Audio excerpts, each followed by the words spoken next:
Guess what I did? I just started recording because I'm trying to put these guys into an awkward position because we don't edit grumpy videos. Well, we have Dr. Jeff McDonald here is the deer in the headlights on our show today. Our partially willing victim, our grumpy victim. We happen to know Jeff. And he's blocking the media center. Yeah, multimedia command and control center, which we're not going to use because we have Jeff here. We want to focus. I thought they had maybe those rabbiteers behind me. But we do from time to time. But we just want to focus our sort of rage and grumpiness, so that he can deal with it. We won't be using. Yeah, I told him we were doing I told Jeff we were doing probably one or two videos on You Can't Fix Stupid, but an homage. We went through one of our 20 points that I had sort of jotted down. Well, let's first start, and since we said we'll spread it out. You can't fix stupid. This is an homage. That's true. To Ron White. Ron White. So this is a scientific, grumpy scientific homage to a comedian who's not exactly family friendly, but that's okay because we're not gonna we're family friendly. We're just not administrator friendly. It's just how we are. You got an administrator story for us? Yeah. I don't. You're not allowed to use notes, Jeff. I have notes. The hell? What I thought was interesting, I was trying to find out what the breakdown was in terms of the revenue at UNC. In terms of. Oh God. Oh God.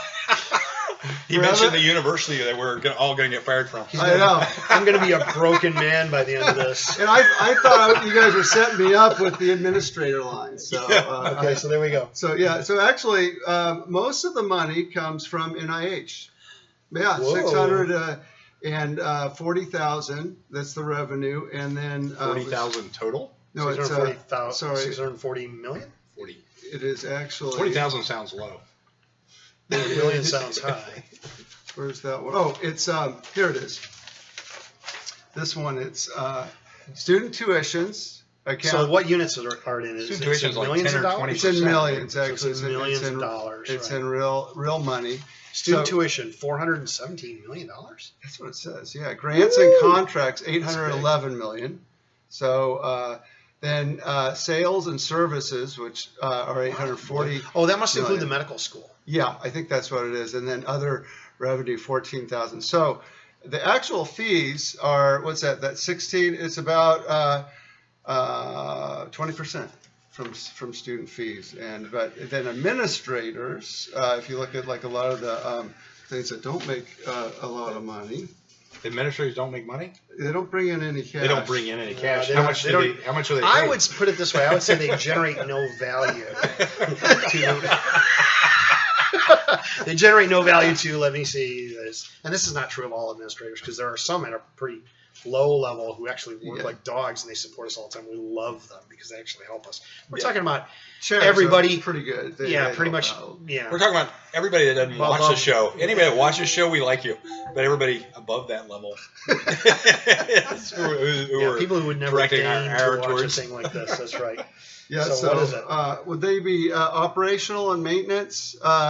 No. Institutional support. Here we go. 186 million. I think that's in tens. Yeah, and then. Well, in terms of the number needed, that'd be like $1 million per administrator. Yeah, because that's 100 and where was that? 186 million versus 720 for instruction, and then research is 600,000. Wow. 600 million. 600 million. So, well, the thing is that this is a lot of this is a direct obfuscation because what they like to do is take all of instruction, they lump it together to try to show you how big of a piece of the slice of the pie is. But then they'll take administration and they'll break it into as many different pieces as they can to make each one look smaller. So this is kind of what. Well, it does fit into it is sort of obfuscates the formula that's changed from the late 1970s, early 1980s. Back then, the faculty to administrator ratio was 3 to 1. We were tracking this at the University of Michigan, and it was 3 faculty members who all had teaching responsibilities, and for every 3 there was 1 administrator, and that included as they used to say in the 70s and 80s, the girls in the typing pool. So it's pretty much everybody who was not an instructor was considered, administrative, unless they were sort of. So Jeff, you know what that ratio is now? Mm-mm. Well, when I graduated, it had flipped. It was 1 to 3. And I had professors when I graduated at University of Michigan said, "Oh man, the end is near because we went from being 3 professors to 1 administrator. Now we're 3 administrators per professor that we have to support." So it's like this inverted pyramid of the 1 productive person at the bottom has to support 3 people above them with revenue that they generate from teaching. It's probably more than 3 to 1 now. That's considerably more. This is the perfect grumpy scientist topic, I thought. You know? Oh no, not those of us who may have a heart attack or stroke. That's right. So and another thing is that you may not know is that at many universities, especially believe it or not in California, the people who are given the brunt of the instructional load, the number one thing a university is supposed to do is teach and then research and then service, right? Did you know that there is an exponentially growing number of them who live on food stamps and actually live in their cars? California, that's pretty expensive to live in. That's right, but the fact of the matter is the university is not taking care of them at all, and it's using these people as like slave labor to teach your kids. If they go to any of the big name universities, they have these people who are basically living out of a car, living on food stamps, and working 80 hours a week to teach your children at these top level universities. That's true. You know the story of University of Missouri, right? Where there was a CEO that decided he was going to run the university like a business, right? Yeah. So he decided, what are these graduate students being paid to teach classes? This is ridiculous. They should be paying us. So he cut all their salary, and none of them continued to teach, and so the whole school went to a standstill. Wow. So he ultimately put them on strike. Yeah. Exactly. That does sort of fit into the you can't fix stupid. University administrators are really idiotic. And then maybe I can. Well, should have been right. I could maybe dust off the Bain report or the Baines report? One of those. Yeah, so we had a report back in the day. 2008. It was 2008, and we had this thing called the financial collapse, where the Western civilization came close to the brink of extinction. Right? Some of you may remember that. Can I make one point here? I don't know. Okay. Sure. I don't know.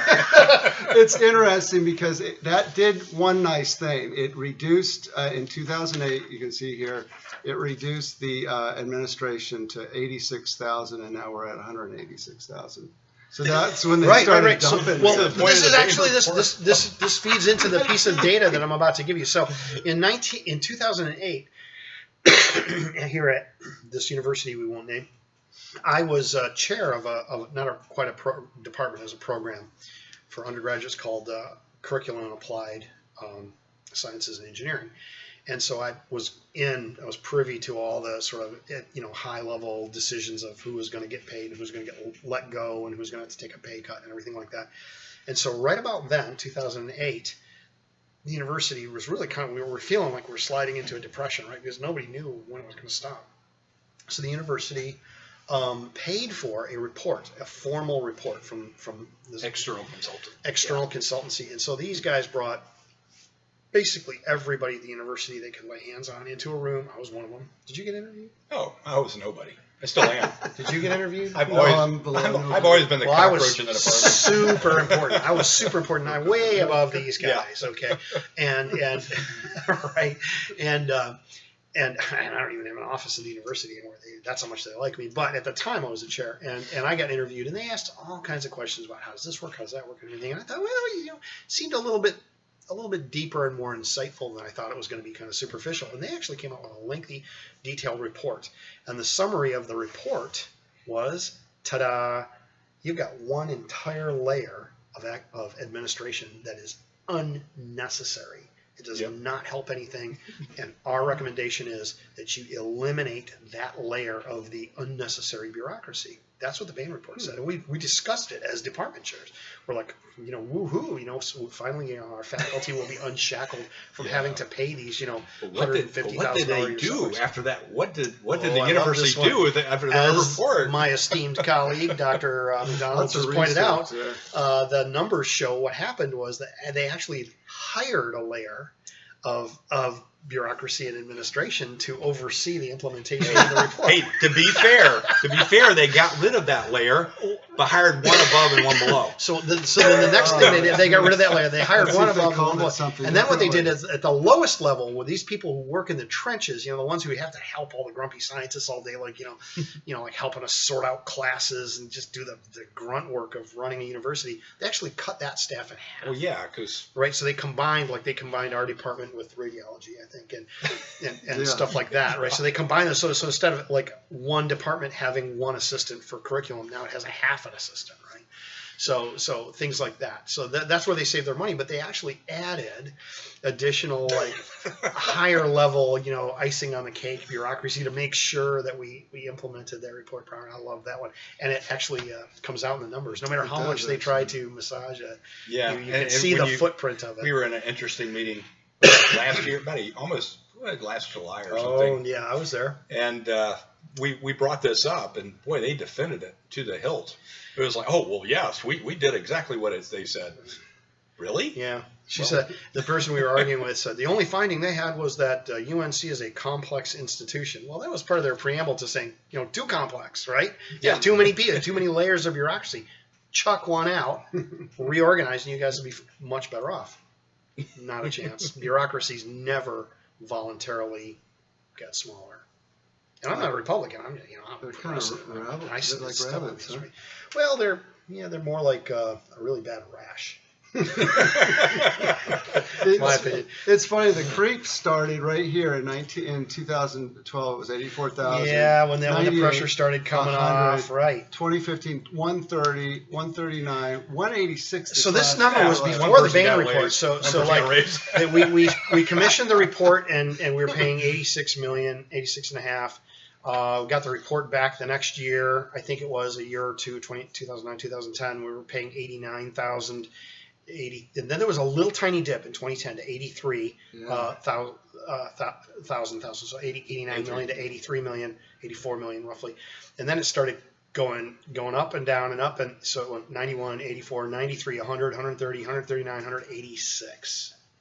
Well, but our quality of life as faculty has greatly improved with that extra. So as NIH funding goes down, which is where they I don't dip get the into furniture. Well, the one thing we do get more and more pressure to cover more and more of our salaries, but unless you're like me, yeah, and you say nope. So I'm a conscientious objector. I do not believe in defrauding the U.S. taxpayer. That's just me. My opinion. So, if I'm doing real research, I'll take money for it. But if I can't do my research at the university, which is a topic Mark and I have talked about a lot, I'm not going to take taxpayer money to do research. That was the point of the July meeting that we had, was where we basically we went into the meeting. It was called a conflict of interest committee meeting. Oh God! And the conflict of interest. I was committee, there. Yeah, I'm scarred. I've never seen such unrestrained anger from a person as Mark just went in there and just. Well, the meeting didn't last that long. It was about 3 minutes. But the person in charge committee starts writing all this stuff on the board and conflicts of interest. We've got to go and who's the board of directors in your company, Mark said, stop. and how much do you bring in, and how much what's your salary, how much is this, and how much interaction do you have here and here. And I just said, I'm going to save you some time. And we did. We quit, and she said, What? Is the company doing poorly? I said, No. Company's doing fine, research doing fine. We're going to break the conflict triangle by saying we're just not going to bring in any more money, so there's no conflict. So we're ending the conflict. He actually said that. Did he ever tell you that? Well, basically, their rule was. Sitting right there, I was like, you don't say I had heard for the umpteenth time that if this is a successful study, then you can't do it. It generates all kinds of conflicts, right? Well, so the way the university views it is, works. If it actually works and actually has an impact and actually does something with taxpayer money. What was that example you gave? Because if this person measured it, the measurement. Okay, so one of the examples, we had a lot of examples, but one of the examples was we found that a typical study, say headache study, you would have to recruit people from outside the university and recruit them on campus and bring them into the lab and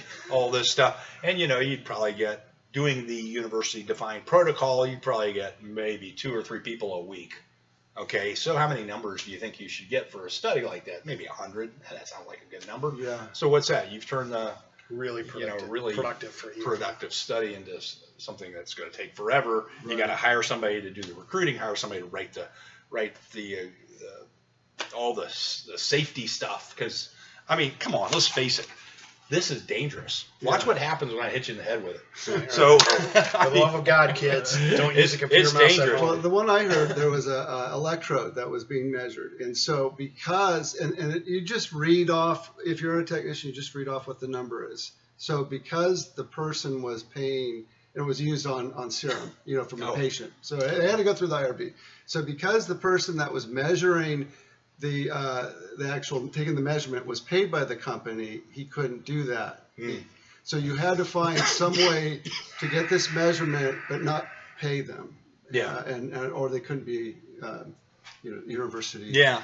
Well, on our headache study, what happened was I said, well, you know what, this is going to take too long, but hey, there's a headache clinic. They see 30, 40, 50 people a day. That's a quick way to get subjects, and that might actually help them out, because we were talking about the opiate crisis a little while ago, and one of the problems is people go into the clinic and they just want to get more drugs. So you could actually say, well, is this ameliorating their pain? You could actually measure to see if they're getting better.